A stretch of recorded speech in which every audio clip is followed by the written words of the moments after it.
You're listening to the Cyberwire Network, powered by N2K.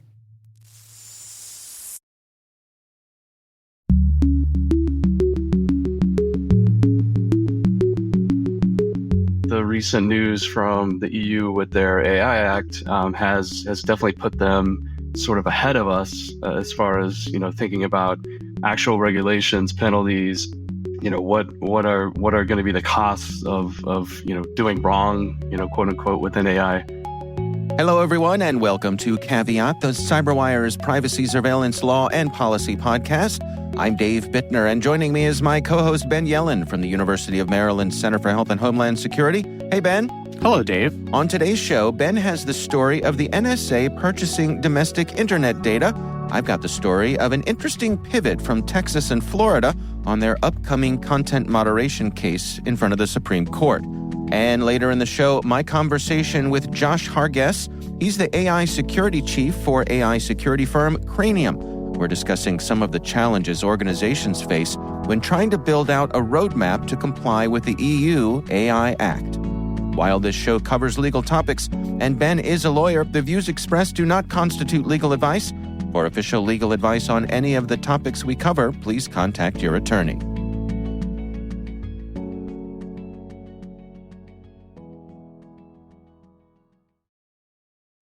The start of the year is a great time to take that next step in your education, career, and beyond. Rely on N2K certification prep to provide the tools to help boost knowledge, skills, and confidence to get you there. And now, for a limited time, all N2K certification practice tests are 40% off. Visit n2k.com/certify and use promo code N2KVDAY. That's N2KVDAY to save 40% on your purchase. That's n2k.com/certify with promo code N2KVDAY. Offer ends Monday, February 19th. Happy learning.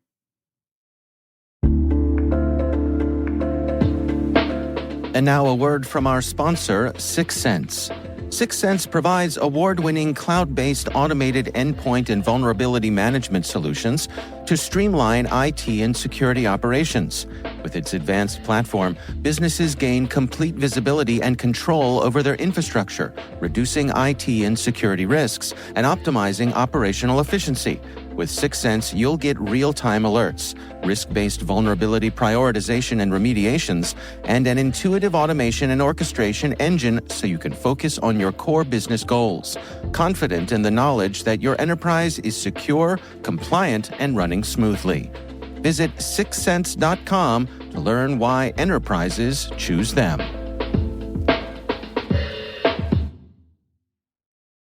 All right, Ben, we've got some interesting stories to share this week. You want to kick things off for us here? Yeah, so I have one that was pretty widely shared over the internet over the last week, and that is about the National Security Agency buying Americans' internet data without warrants. And I'm using an article from the New York Times, although this story really appeared in all news sources. Yeah. So you'll never guess which United States senator has been inquiring about the NSA purchasing U.S. persons' internet data. Let me guess. Ted Cruz. Yeah. It would actually not be the least shocking thing for Ted Cruz to be concerned about. You're right, actually. If you guessed Oregon Senator Ron Wyden, you are correct. Okay. He was bugging the outgoing head of the National Security Agency, Paul Nakasone. Bugging. I see what I did there. It's an NSA joke there, Ben. That's good. I'm all good on the dad jokes. Yeah. So he was tormenting the agency. While their outgoing director was on his way out, and there was a scheduled confirmation hearing for the new director. Wyden, using his power as a United States Senator to gum the works of the place, decided to put a hold on the nomination until he got an answer to this question about whether the NSA is purchasing logs related to U.S. persons' domestic internet activities. And it turns out, through a letter that was revealed over the past couple of weeks, it was drafted to the Director of National Intelligence, and they CC'd Senator Ron Wyden. Apparently, the NSA is purchasing such data. So The NSA argues that they are only purchasing internet metadata, logs showing when two computers have communicated, but not the content of any message.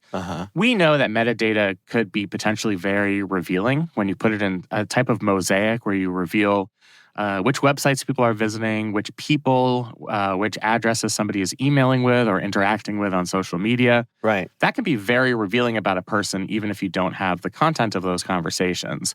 From a legal perspective, obviously for content per at least circuit court precedent, you need to have a warrant to access the content of internet traffic, content of emails basically, or social media posts. Right. What about metadata? Metadata you do not. However, and this is critical, there is a standard to obtain it through a judicially approved process. You don't have to have a traditional warrant, but you have to obtain a subpoena under Section 2703D of the Stored Communications Act. And the standard for that is reasonable suspicion that the metadata is going to be useful in an ongoing investigation. Okay. So even though there's not a warrant requirement here, the purchasing of data is still an end around of the otherwise judicially supervised process of obtaining this metadata. And I think that's what's very concerning thematically is what the government cannot obtain through a normal judicial process, whether it's a warrant or a subpoena, they have this end around of just going out and buying the data. And I think Congress is right to be concerned about this. I mean, for one thing, Congress controls the purse strings. So it might be incumbent upon Congress to say, hey, you are not authorized to spend money on purchasing U.S. persons' internet traffic unless there's maybe some type of exigent circumstances or unless you obtain a warrant or a subpoena to do so. I think that's something that Congress will certainly consider now that this information has come to light. I think the disturbing thing is that what once required some investigative work and a judicial process and oversight from the executive and the judicial branch, you can just pay to go around all of those requirements. And Americans are already distrustful of the NSA. We've seen that over the last decade as more and more of their activities have been revealed. We went through the Snowden disclosures and reauthorization of the Foreign Intelligence Surveillance Act, all of those things. And so I think this just adds to the pile of reasons for U.S. persons to be concerned. You know, it's certainly something that stuck out to me when I saw it. One of the things that I believe that I saw here, and it's possible I'm mistaken, but that one of the justifications the NSA was using was that our adversaries can get this data the same way. And so they need to be able to do it to be on even footing. Yeah, I mean, they will say that they do that not just to protect us against terrorism, but to protect us against cyber attacks. Obviously, I think that's legitimate. We do have a significant security interest in protecting our homeland and our virtual space from maligned foreign actors. But I don't think you can bypass any type of judicial process just because the bad guys are also able to get their hands on the data. I mean, imagine, saying, well, we should just bust into this person's house and see if they have drugs. Because look, the bad guy is going to bust into that person's house. The career criminal is going to try and rob somebody and find their stash of weed or whatever. Yeah. So I just don't think we should hold ourselves to the standard of if our adversaries are able to do it, we should do it without a prescribed process. I mean, look, these processes are designed to be frustrating. It shouldn't be easy to obtain data that contains so much personal information. There are ways we can balance the security interests with the need to protect individual privacy, but we actually have to go through that balancing process. And I think it's the judicial branch or, frankly, administrative law judges and the executive branch, if it comes to that, who should be looking over the facts and making a determination of whether it is in our national security interest to purchase this data and not have this type of purchasing go on off the books, which is what seems to be happening right now. Remind us the difference with the burden between a warrant and a subpoena. So to obtain a warrant, you need to show probable cause that either a crime has been committed or is in the process of being committed. So it's just a much higher standard. You can think of probable cause as like 75% sure that this is going to be relevant to a criminal investigation. The standard for a subpoena is much lower. It is reasonable suspicion. In some contexts, it's reasonable articulable suspicion, meaning you can't just have like a vague sense that somebody is committing some type of criminal I don't activity. like the looks of that guy. Exactly. It has to be like, well, I have this indicia of data somewhere. Yeah. We got a tip from a Mr. So-and-so, so let's purchase this internet traffic and see what we can find. That is the standard. But that is still better than, you know what? I don't have any suspicion at all. Let's just go to these companies, fork down some American tax dollars and obtain this data ourselves, comb through it. Once you have all of that data in a database, there is no warrant requirement or subpoena requirement to search that data. So I think that's what makes it particularly dangerous. This is going up against some FTC enforcement actions against private companies who have abused their data collection practices. And, the FTC has cracked down on these private companies. And, the government has been caught red-handed, not just the NSA, but other federal government agencies and state and local law enforcement agencies have been caught purchasing this data. So this is really an extension of a broader problem here. Now, obviously, a warrant that we're talking about oversight from a judge, is it the same with a subpoena? Because I have a vague recollection of, police being able to self-issue subpoenas. Is that a thing? Yeah, it is a thing in some jurisdictions. Okay. But there's still, a process. It's not the type of arbitrary, we're just going to do it without any oversight. Mm-hmm. There's still a level of review, whether it's in the agency itself or from a judge, to obtain that subpoena. So it doesn't require the same type of judicial oversight as probable cause, but it's something. It's some type of standard. So the reason that NSA would be doing this is one of convenience and maybe velocity here, that it's just quicker? I think it's both of those things. Yeah. I think it's quicker because you don't have to have any indicia of reasonable suspicion, which means you don't have to go through the whole documentation process, which is probably very onerous. And then you're just buying a giant haystack worth of data.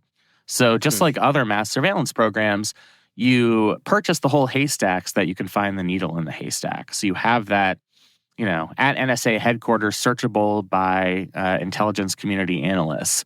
And you don't have to constantly go back and forth between, in this case, it would be the data brokers themselves who are selling the data or the company that collected the data in the first place. It's kind of streamlining the process so that you can do everything in-house. But, that's great for convenience, but I just think it's not good for protecting personal privacy. I will say there's something illegal about what the NSA is doing right now. Yeah. There is no law against purchasing data, even if a subpoena or a warrant would have otherwise been required. So that's incumbent upon Congress. If they are so outraged about this, they could actually take action, as shocking as that sounds, to prohibit this type of activity. And I think that's the effort that Senator Wyden is going to make, and he might get some bipartisan support from it from all corners of kind of the civil libertarian-minded members of Congress. Yeah, that was going to be my next question, because I was going to ask you, what would NSA have to do to buy this data from the data brokers in the proper way? But they're doing it in the proper way because there's no prohibition against them doing it. Right. There might be something morally objectionable about it. The NSA has voluntarily discontinued other programs where they had the legal authority, but they got so much pushback that they just stopped doing it. Mm-hmm. The one that comes to mind to me is something called abouts collection, where for foreign intelligence purposes, they weren't only collecting internet traffic to or from a overseas target, terrorist target, but also any traffic, even if wholly domestic, that was about that target. So if you and I mentioned terrorist X in an email in a wholly domestic online communication, that was eligible for warrantless collection. The NSA got all this pushback about it, and in 2017, they said, you know what, screw it. It's not worth Right. It's not worth getting angry letters from Ron Wyden every 3 weeks. Right. Let's just stop it. They have actually been authorized to resume that type of collection through FISA reauthorizations, but to my knowledge, they have not done so. So this could be another circumstance where members of Congress shaming the agency might end up having as much of an impact as actually passing a law, especially if you have an administration that's sensitive to these types of concerns. Yeah, that's interesting.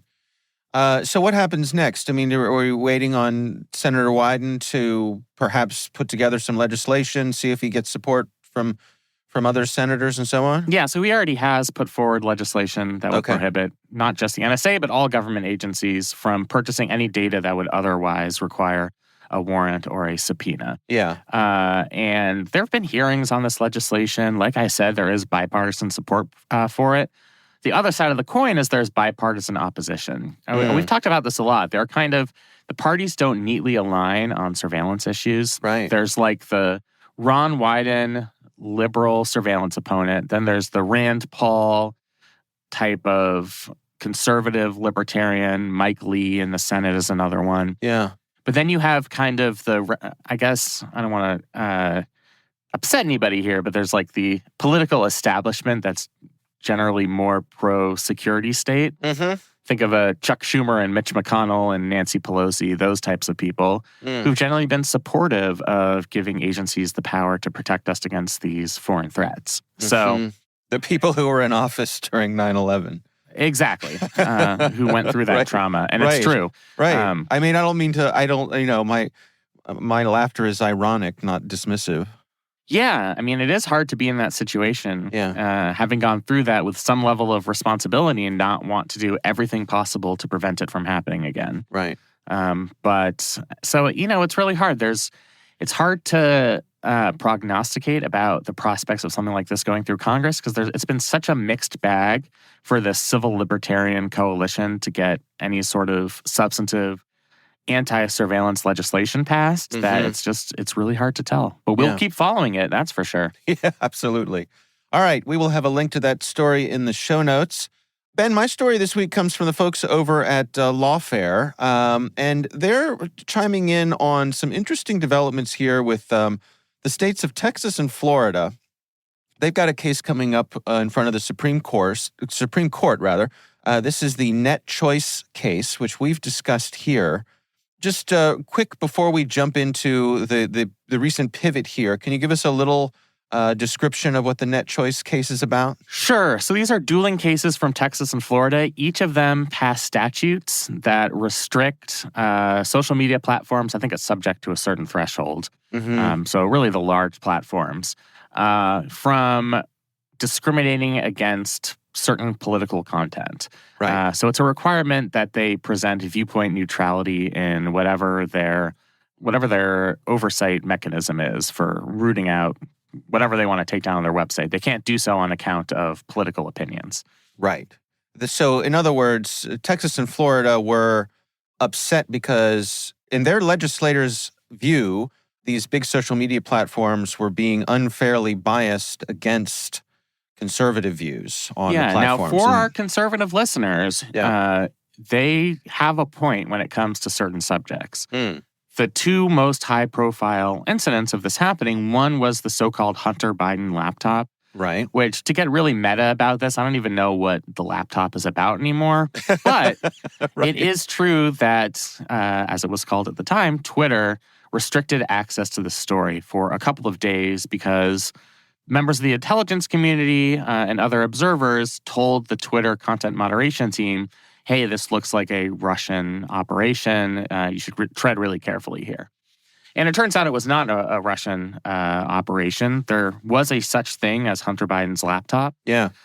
So, I mean, I certainly think they had a right to be angry about that. And then the other one is the effort to police disinformation or misinformation as it related to the COVID-19 pandemic. There are some people who I kind of think are unhealthily obsessed with this. One of them is former data guru Nate Silver. Oh, yeah. Who only tweets about content moderation policies related to the so-called lab leak theory. Right. I want him to start talking about, statistics again. Right. But I can't get my wish. Anyway, the point of that is these social media companies tried to crack down on what public health officials were telling them was misinformation about the COVID-19 pandemic. It turns out a lot of it either wasn't necessarily misinformation or it was something that was the subject of a legitimate dispute. And so I think legislators in Florida and Texas felt particularly aggrieved that they thought their viewpoints were being subject to discrimination by these big tech-controlled social media companies operating out of Silicon Valley. Yeah. So the platforms, the big social media platforms, sued, saying that these laws were a violation of their First Amendment rights. And as you and I have discussed here, that seems right. You are allowed to, as a private company, you're allowed to moderate your platform as you see fit. Yeah, I mean, I have read all of the legal briefs on it. I'm still very dubious about the case that Florida and Texas are trying to make. This seems to me like compelling a private company to platform speech, even if for whatever reason they don't wish to do so. There's some case law around this. I don't think any of the case law necessarily helps Florida or Texas's case, but we'll see. I mean, it's a new day. They're going to be in front of friendly courts, so it's possible that these cases create a new precedent and a different outcome. Yeah. So in some of their recent legal briefings, Texas and Florida have pivoted and are trying to make the case that this isn't a First Amendment issue. This is a civil rights issue, that platforms must not discriminate, and they're comparing the discrimination to racial or gender-based discrimination. I will not swear. Okay. But to me, this is horse bleep. Can we just talk about the differences between gender and race-based discrimination versus viewpoint discrimination? Please. First of all, one of those is an immutable characteristic. Right. You can't change your race or sex. Right. You are born that way, in the words of Lady Gaga. Yeah. And that applies to other immutable characteristics as well. I mean, certainly there have been arguments about things like sexual orientation and gender identity. Sure. That is not true as it relates to your viewpoint. You could always change your viewpoint. A lot of people in history agreed with some things that we would find very objectionable today. Yeah. So that's one element of it. The other factor that goes into this is a kind of a history of discrimination and whether whatever group is allegedly being discriminated against doesn't have enough power in our political process. And neither of those factors apply here either. You can make any argument you want. I have a hard time, and I just gave all this credence to these conservative arguments, but I have a hard time believing that there is historical rooted discrimination against political conservatives in free speech cases. I just personally don't really think there's a strong case to make on that. You're welcome to disagree with me. But certainly they're not politically powerless. And that's kind of the standard that the court looks at when it applies strict scrutiny to these types of classifications, race-based or potentially gender-based classifications. So it just strikes me as a very specious argument. I don't think it's going to be well received by the courts. I think they're using the language of discrimination because it sounds similar. But there are just, to me, very obvious differences between racial and gender and sex discrimination versus viewpoint discrimination. Yeah.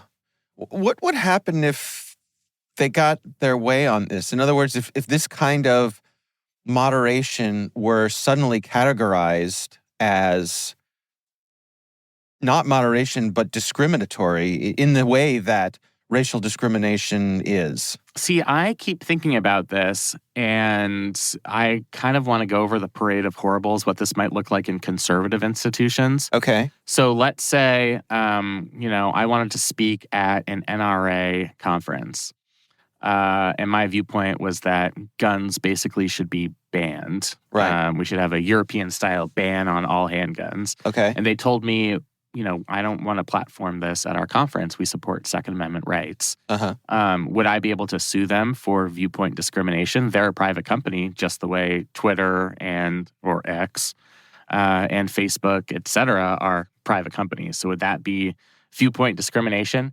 I mean, they couldn't discriminate against me on the basis of race because of our civil rights laws.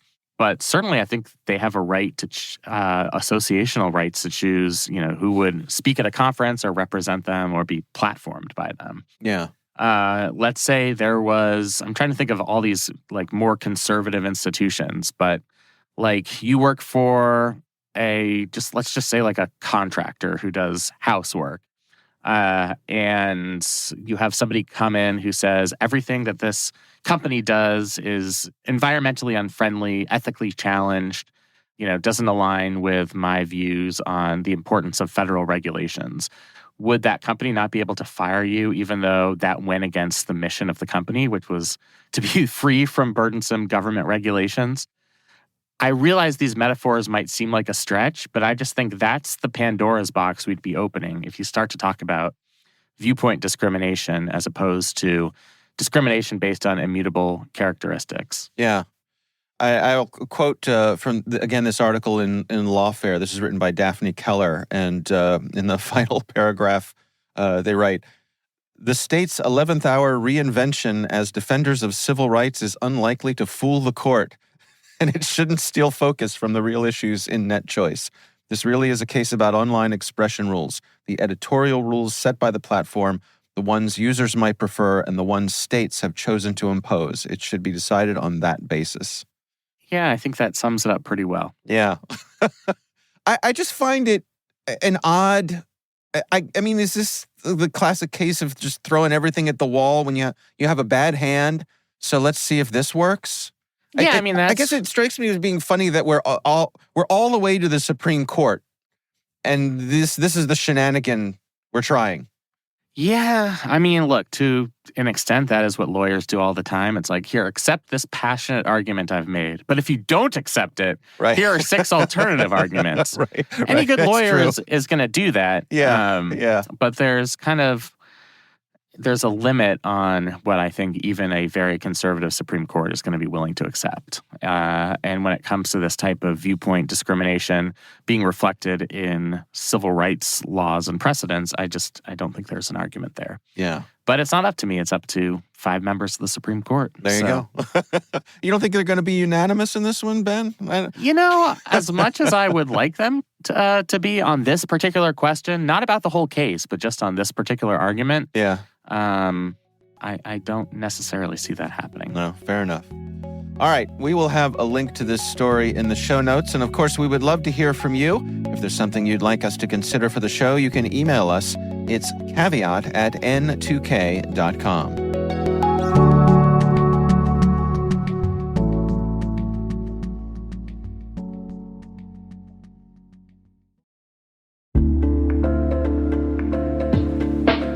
Hey everybody, I want to take a few minutes here and talk about our sponsor, Splunk. You need to keep operations humming around the clock, but potential disruptions are everywhere. Splunk helps you predict problems and find and fix issues fast, so you can reduce risk and ditch downtime. The world's largest enterprises rely on Splunk's unified security and observability platform to become more efficient, resilient, and innovative. With Splunk, you can react quickly, evolve faster, and be ready for anything. Stay ahead of disruptions. Learn more at splunk.com/resilience.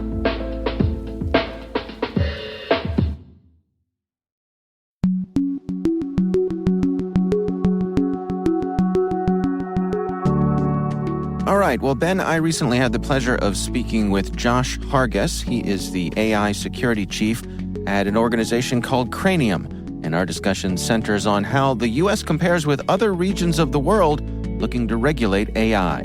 Here's my conversation with Josh Harguess. Obviously, AI has been exploding over the past year, mostly due to, generative AI, ChatGPT, large language models, these types of things. But obviously, that's not the only kind of artificial intelligence that's been in development. This has been coming, for the past decade or so. And the U.S., as far as regulation is concerned, has been thinking about this, governance for some time, from the inception of things like the Joint AI Center, which eventually became the Chief Digital AI Office, and then the things like the National Security Commission on AI report that came out. So this is not, taking anybody by huge surprise. The U.S. has been thinking about this. But I will say that the recent news from the EU with their AI Act has definitely put them sort of ahead of us as far as thinking about actual regulations, penalties, what are going to be the costs of doing wrong, quote unquote, within AI. But that's kind of the bit of the history and landscape of where we are now. Can you give us an overview of what exactly is in the EU's AI Act? Sure. I can give some high level things. So really, what they're most focused on is risk based. So essentially, what are the higher risk uses of AI? What are some of the lower risk uses? And really focus on those high risk uses. Some examples there: medical devices, vehicles. Influencing elections obviously is a big one. Critical infrastructure. But there's some things that are in there that are a little bit surprising too. Things like education, recruitment, HR, worker management. So there are some things in there that maybe some folks wouldn't consider high risk, but the EU is definitely putting up at the top of the list. And really, obviously, generative AI in their case, they're calling it general purpose AI, GPAI, is really the focus. And they have a lot of thoughts around transparency requirements, documentation, copyright safeguards, these kinds of things, and really how they're looking at this is from a very blanketed response. So they want to take sort of an umbrella approach of thou shalt do these things, thou shalt not do these things, with financial penalties that actually come with that. Yeah, it was going to be my next question is to what degree is the EU taking a carrot approach versus a stick approach? Certainly. So I think with their guidance, they're trying to roll out a carrot approach. These are the types of things that we want to see from organizations as far as AI security, AI assurance, AI governance, and as long as try to encourage folks to kind of do the right thing. But certainly the stick is large. So up to, and I think their latest draft, up to 38 million US dollars, about 7% global turnover, depending on the size of your organization. So quite a large penalty, especially compared to some of the regulation and penalties that we saw around cybersecurity. And how does all of this contrast with what we're seeing here in the US? Yeah, great question. So very different approach so far. So from the U.S. point of view, we're seeing this as more of an agency-driven approach. So essentially, each agency within the U.S. is kind of taking their own approach. There's no centralized organization of this yet. We do have the executive order that did come out. So that's on safe, secure, trustworthy development and use of AI. That came out late last year. And that gives kind of an umbrella of sort of guidance of where we think we're headed as far as governance is concerned, but it hasn't given any sort of direct guidance as far as penalties and things like that. Instead, we're seeing an agency-driven approach. So, for example, the Department of State actually gave its sort of readout of how they want to develop AI and be responsible for AI.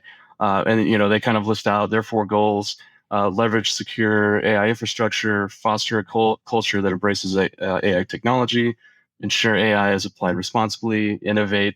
So they're very much more focused on how do we accelerate what we're doing within our organization, not as much on restricting the use of AI or thinking about governance quite yet. There's other folks. For example, I mentioned them earlier. The Chief Digital AI Office. They have something called the Responsible AI Toolkit that kind of lays out guidelines for how to develop responsible uses of AI. That's within mostly the Department of Defense, and they have this pyramid that kind of has a hierarchy of needs for AI. But really, nothing quite, stick as far as the carrot and stick kind of comparison quite yet. But we do expect to see that coming, probably this year, and then kind of beyond that, I would say what we're going to expect to see from agencies like the FDA, for example, are agency-driven approaches to this type of governance. And they'll probably look towards things that are coming out of the White House, but then also very much look towards the EU AI Act just because of the global nature of the development of these systems and the global nature of the economy around this technology. When it comes to data privacy, it seems like most of the action here in the U.S. has been at the state level. Are we seeing any movement with AI at that level? Certainly. So California, for example, is leading the way with their own AI regulations. So we should see that roll out early this year. Privacy is definitely an important part of that, as well as AI governance in general. And I think as that rolls out, that does tend to happen, where California will lead the way in some of these areas, just by the sheer nature of and the size of the state. So we can imagine, California rolling this out, and then some states start to follow suit. What about for organizations that are multinational? If I'm a big tech company and I'm operating all over the world, is my navigation of this going to be similar to the way that I have to deal with something like GDPR? Yes, great question, and I think that is the right analogy. So just the fact that this is a global market, if you're a global organization, and you have any citizens in the EU, for example, then you're really going to have to look towards the strictest regulations that are out there. There may be some leeway in some other countries, but once you're writing your own regulations internal, your own policy and governance internally, just like GDPR, you probably want to take a kind of holistic approach, to that. Where do you suppose companies stand these days? I mean, when it comes to their attack surface, I feel as though a lot of folks have a good handle on their sort of, I hate to use the word old school, but their old school cybersecurity attack surface. But it feels like AI has thrown in a bunch of new wrinkles. Yeah, that's correct. We get that question a lot. First level of protection that we're actually hearing the most from organizations is really just what is in my system. We may have a huge organization with a bunch of data scientists. Maybe some business units that are interested in using AI. So really, the number one question we get is what is in my system? Is somebody using AI that we're not aware of? What types of AI are being used? And then there's this concern of shadow AI. So maybe you do have a policy of thou shall not use ChatGPT in the organization for XYZ, and you're not aware of the fact that somebody may actually be using that. Right. It's on your phone. Yeah, exactly. Yeah. What do you suggest, for organizations who are looking to get a leg up on this? Is there a specific type of technology or talent that they should be pursuing? Yeah, so that's a really good question. So the talent is a difficult one. So we already have a shortage, as most of the listeners on this podcast would know, in cybersecurity. We know we have a shortage there. We have a shortage in AI as a whole, so talent shortage there. And then when you get to that intersection of folks that know something about AI and cybersecurity, those are kind of how we're viewing unicorns right now. I mean, they really don't exist. There's very few of them. So I think education is a big piece of this, ramping folks up that are on the cybersecurity side on AI technology and vice versa. That's a big part of it. But yeah, I think some of the things that we're seeing and suggesting, really it's that visibility piece first. What's on your system, understanding, vulnerabilities once you do know what's on your system. So mapping things to, for example, MITRE Atlas, which is a threat matrix developed at MITRE, similar to MITRE ATT&CK, but focused on AI. Things like OWASP, top 10 in machine learning and also large language models. So trying to understand what that threat mapping is from your system to known threats, and then sort of that next piece of compliance. So how do you tell someone else that you're doing the right thing, that you're adhering to these pieces of governance that are coming out of EU and the U.S. government and different agencies? Do you see the rest of this year, 2024, as we look at it, do you expect that this is going to be a year of volatility in terms of how people are dealing with AI? Yeah, I think so. There's a lot of predictions that this is the year of AI, even though we saw a massive explosion last year. And I really think this year is kind of the more mature adoption of AI. So we're going to see kind of two things, in my opinion. I think we're going to see organizations try to mature their pieces of AI in their organization.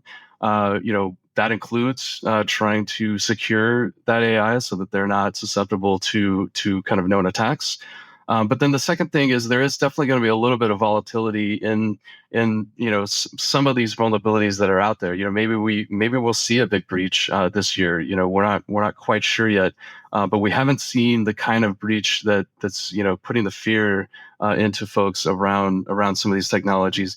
And part of that, I believe, is because we're thinking about this ahead of time. This is not the same as the internet era where we really didn't think about cybersecurity until the internet had really reached sort of everybody's doorstep. Yeah, that's a really interesting insight that what we've been through with the growth of the internet has led us to be proactive rather than reactive here. That's right, exactly. When we're talking about technology and the people who are applying it, what about red teaming? How about the folks who are on that side of the fence? Yeah, good question. So we know red teaming is a very valuable tool, within cybersecurity. Also, a very valuable tool and methodology within AI. So the idea here is how can you discover new vulnerabilities within your AI system? And so we've developed at our time at MITRE, a couple of folks and myself, and then we've continued to work on this at Cranium. But what kinds of talent do you need in that team? How do you stand up that team, whether it's folks with adversarial machine learning backgrounds, cybersecurity backgrounds, pen testing, things like that. Then there's, the execution of red teaming. So, defining objectives, what type of system do you plan to, show this red teaming exercise on, building the attack out, launching that attack, and then finally doing that final impact analysis on the business aspects or the mission aspects, and then sharing those findings out to the broader community and the broader teams, such as a blue team or the rest of the organization doing development. And really, what this gives you is that new those areas of attack surfaces that you aren't aware of that maybe currently map to Atlas and OWASP and these other sorts of repositories. And so it becomes a very important tool for really understanding your AI security posture when it comes to these items.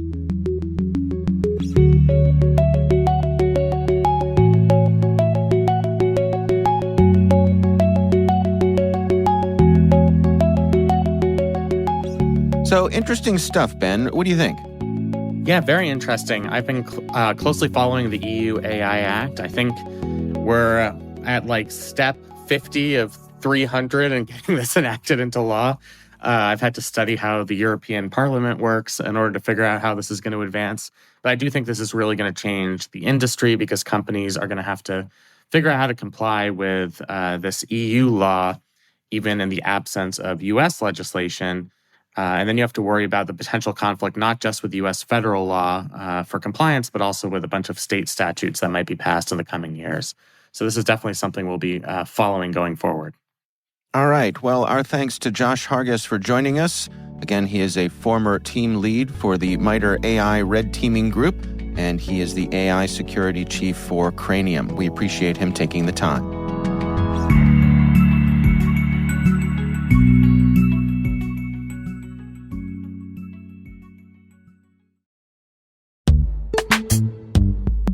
This episode is brought to you by Palo Alto Networks, the leader in cybersecurity.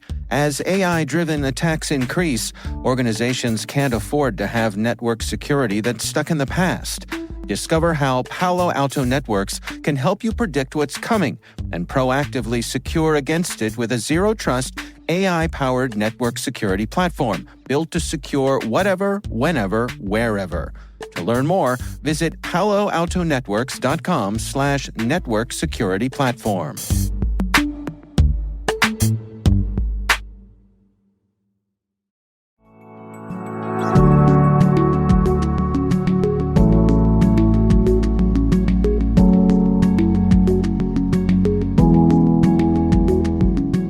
That is our show. We want to thank all of you for listening.